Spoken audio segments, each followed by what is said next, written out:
Ketika usia Nabi Zakaria sudah menapak senja, badannya sudah lemah, rambutnya sudah beruban, ia berharap memiliki seorang penerus yang akan melanjutkan perjuangannya. Ketika itu, ia belum mempunyai anak. Ia memohon kepada Allah agar dikaruniai anak yang saleh. Permohonannya terkabul. Tidak lama sesudah itu, lahirlah putranya yang diberi nama Yahya. Sejak kecil Nabi Yahya sudah menampakkan tanda-tanda kesalehan. Dalam usia 3 tahun saja, ia sudah menghafal kitab Taurat. Ketika berusia 8 tahun, Nabi Yahya dibuatkan baju bulu oleh ibunya. Kemudian ikut beritikaf di Masjidil Aqsa bersama abid yang tua-tua. Di masjid itulah ia tinggal selama 7 tahun sambil merindukan penciptanya. Dalam usia 15, ia tidak tahan lagi membendung rasa cintanya kepada Allah. Pergilah ia ke sungai Yordan, bersunyi-sunyi, menangis sambil bertafakur merenungkan kasih sayang Allah. Ayah bundanya bingung, mencarinya ke sana kemari. Akhirnya, Nabi Zakaria menjumpai putranya sedang menangis di tepi sungai Yordan. Dibawalah Nabi Yahya pulang. Sampai di rumah, ia tetap saja beribadah sambil menangis. Air matanya mengalir terus sampai pipinya semakin iris. Lama-lama, pipinya berlubang juga, sampai-sampai gigi gerahamnya terlihat dari luar. Ibu Nabi Yahya sangat menyayangi putra semata wayangnya itu. Diambilnya kapas lalu disumbatnya lubang pipi anaknya.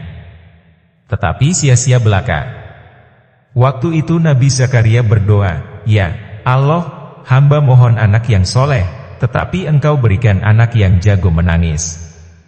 Rupanya, Nabi Zakaria belum tahu bahwa tangis putranya itu karena cinta kepada Allah. Allah pun menjelaskan bahwa Yahya adalah anak yang sangat saleh. Sejak kecil sudah banyak mencucurkan air mata karena cinta kepadanya. Usia Nabi Yahya lebih tua 13 bulan dari Nabi Isa. Ketika Nabi Isa baru lahir, keduanya pernah dibaringkan di serambi. Nabi Yahya ketika itu mengucap kalimat syahadat. Bacaannya sangat fasih.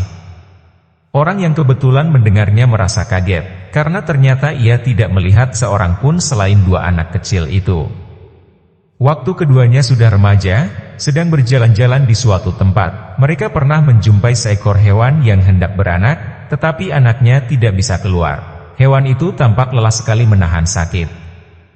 Nabi Isa mempersilakan Nabi Yahya membacakan doa. Siti Hannah melahirkan Siti Maryam. Siti Maryam melahirkan Nabi Isa. Keluarlah wahai anak, dengan kekuasaan raja yang disembah.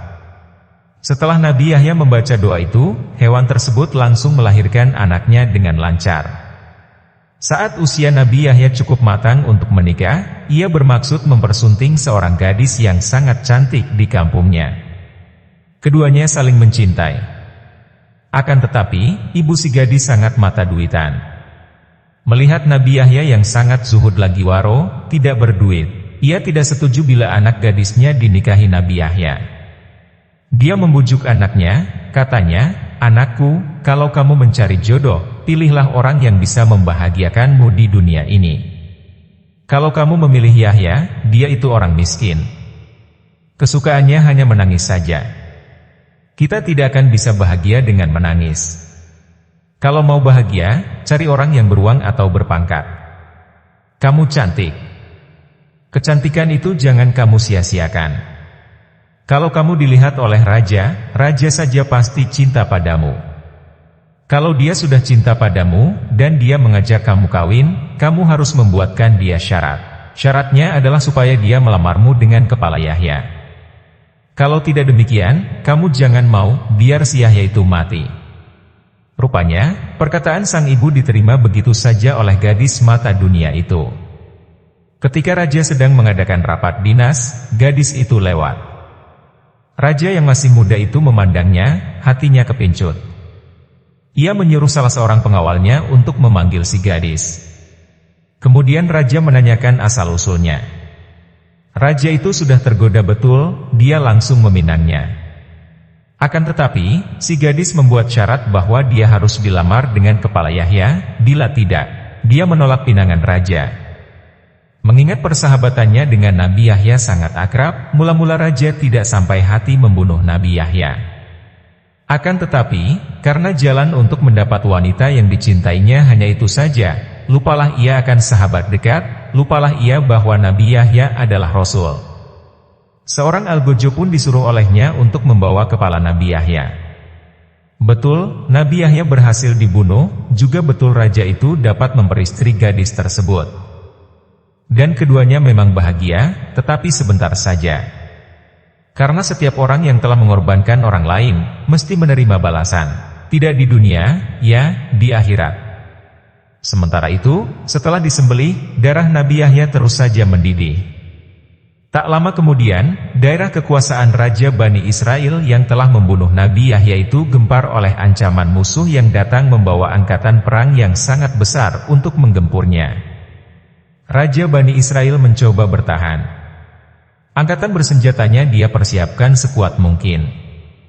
Benar saja, angkatan perang musuh itu datang dengan kekuatan yang sangat besar. Mereka membuat pangkalan militer tidak jauh dari pusat kerajaan Bani Israel. Raja Babilonia, raja musuh itu, mengirim panglimanya dengan ketentuan bahwa Raja Bani Israel dan seluruh rakyatnya harus disembelih. Darah Bani Israel harus mengalir sampai ke pangkalan militernya. Sebelum darah mengalir sampai di situ, raja tidak akan puas. Panglima Babilonia pun berangkat dengan kekuatan besar. Raja Bani Israel, bersama keluarganya, mencoba melawan. Tetapi kekuatan tak seimbang. Dia, raja yang telah membunuh Nabi Yahya itu, berhasil disembelih. Juga seluruh anggota keluarganya. Angkatan bersenjatanya menyerah begitu saja.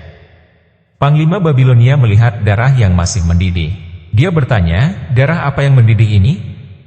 Seseorang menjawab bahwa itu adalah darah unta. Panglima itu menyuruh anak buahnya untuk menyembelih seekor unta. Tentu saja darah unta itu tidak mendidih. Dia tidak percaya. Kemudian ada yang memberitahunya bahwa itu adalah darah manusia. Dia tahu bahwa darah manusia biasa tidak mungkin mendidih. Maka diberitahulah dia bahwa itu darah Nabi Yahya. Panglima itu berkata, pantas kamu diazab oleh Allah. Umat Bani Israel menjawab bahwa yang mengorbankan Nabi Yahya bukan rakyat melainkan raja. Oleh karena itu, si Panglima membuat kebijakan yang bertentangan dengan instruksi rajanya. Katanya, kalau demikian, rakyat tidak akan diperangi. Tetapi untuk memenuhi perintah raja maka yang akan dialirkan adalah darah binatang. Parit dibuat sampai ke pangkalan.